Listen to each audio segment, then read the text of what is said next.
مردم به این درک خواهیم رسید با هم، با این کاری که داریم میکنیم به زور میرسیم، با درد و زایمان و خونابه این کار اتفاق میفته.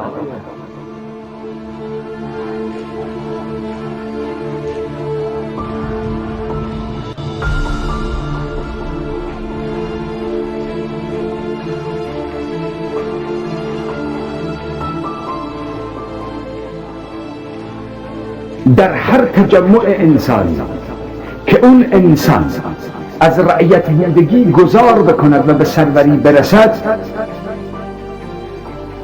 خود رو منتشر می کند تا قدرت متمرکز مردم.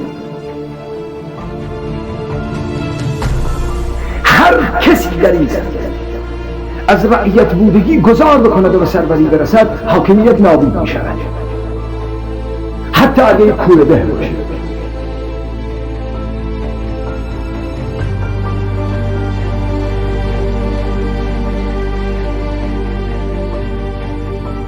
حاکمیت انقیادی تا به تحمل یک صدای آزاد را ندارد،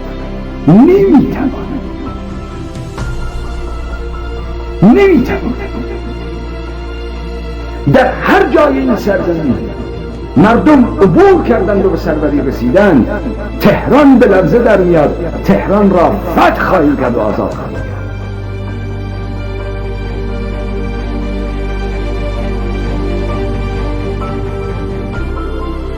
ما انسانیم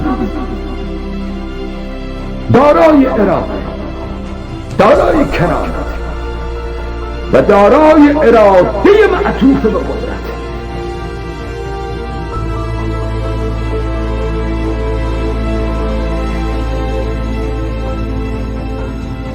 در این سرزمین زندگی ممکن نخواهد بود الا اینکه تمامیت این انسانها دارای قدرت باشند تا اخلاق برگرده، تا همدلی برگرده، تا هماغوشی برگرده، تا احساس سعادت و بزرگ بودگی برگرده سراغ تک تک این مردم، تا مردم توان دوست داشتن همدیگر رو داشته باشند، عین ابزار همدیگر رو مصرف نکنند، نگاه ابزاری به همدیگر نکنند. ما انسانی با عظمت دستان می‌گذاریم.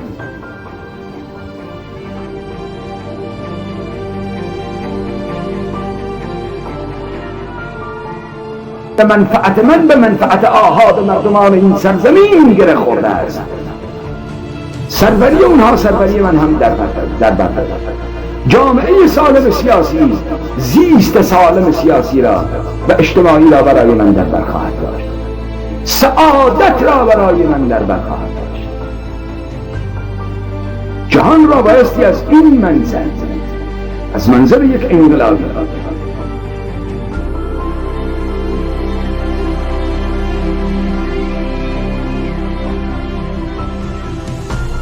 در یک جامعه سرور می شود زندگی سرورانه کرد. در بین خیل کوتوله ها آدم در باطلاق فرو میره.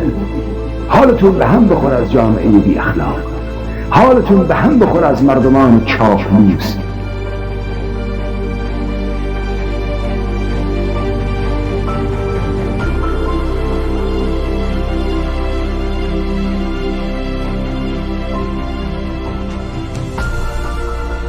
حرفای انقلابیت رو، رهبریت انقلابیت رو بلند بلند بگو، مردم میشنن، یاد میگیرن، رهبر میشن. بذار همه رهبر باشن، بذار همه فکر کنن رهبرن، تا این مردم احساس گلوری نکنه، از رعیت بودگی در نمیاد. بذار این مردمان برای همدیگر خود را بازنمایی کنن، به ظهور برسن در خیال.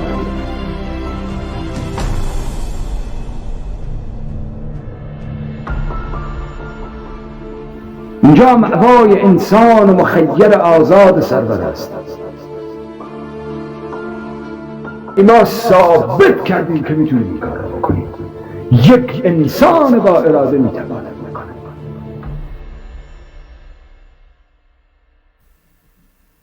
این وظیفه توئه که صف اول باشی.